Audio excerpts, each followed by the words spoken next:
In a recent interview, Jim Farley, who's the CEO of Ford, announced that the American car giant will stop making boring cars. He stated that Ford will be getting out of the boring car business and into the iconic vehicle business.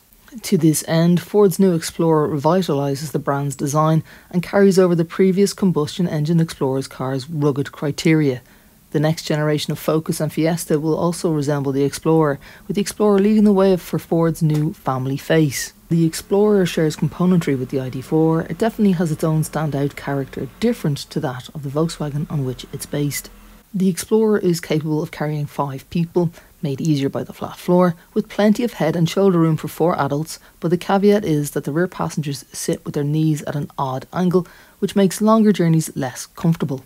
You get 2 Isofix mounting points on the rear bench, which is good news for parents.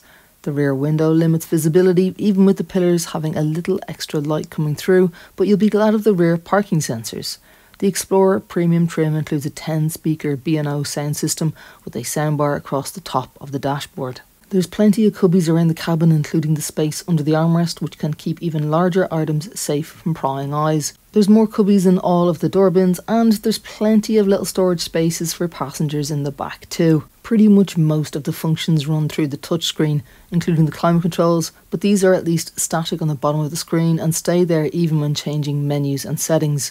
Unfortunately, the buttons on the steering wheel are tricky to use. There's no definite click, it's more of a push, and it's difficult to gauge where the pressure should go as it's distracting. In the way that manufacturers like to set themselves apart through design, Ford have created a screen that slides up and down at a 45-degree angle. The clever part is that it hides a secure cubby area with added USB-C charging points. The big screen looks great but has the standard menu issue that too many manufacturers suffer from, which are multiple menu folders that must be selected to turn off intrusive driver assist functions. What they have done, however, is set a shortcut at the top of the screen to save a select set of functions that you can quickly access. Another annoying addition that other manufacturers, not just Ford, have used to save money are the use of touch-sensitive toggles for the front and rear window switches. The boot isn't as large as the competition at 445 litres. It's up against the Skoda Enyaq, Renault Scenic and VW ID4. Happily, there are a few handy accessories such as the bag hooks, 12-volt socket and a movable boot floor where underneath it you can stow the charging cable. The rear seats split 60-40 via the shoulder of the bench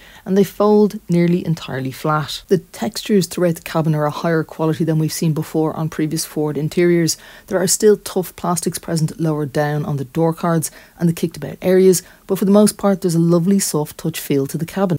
Ford hasn't made the trim levels or options list too confusing, with 5 colour options, 21-inch alloys on all-wheel drive models, heat pump, a drive assistance pack and a tow bar available.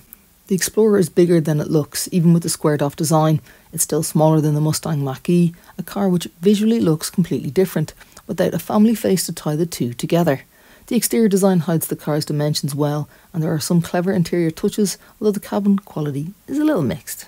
The 79 kWh all-wheel drive version can charge up to 185 kilowatts if you can find it for a 26-minute 10 to 80% ultra-fast charge.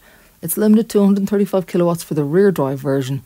A slow charge will take 5 hours on an 11 kilowatt charger, or over 7 hours on a 7 kilowatt charger to get 10 to 80%. The Explorer makes life very comfortable for passengers subjected to pockmarked roads and still manages to have good composure in the bends. Even though it's based on VW's ID4, the Explorer, and in particular the rear-wheel drive version, has an element of fun and dynamism to it.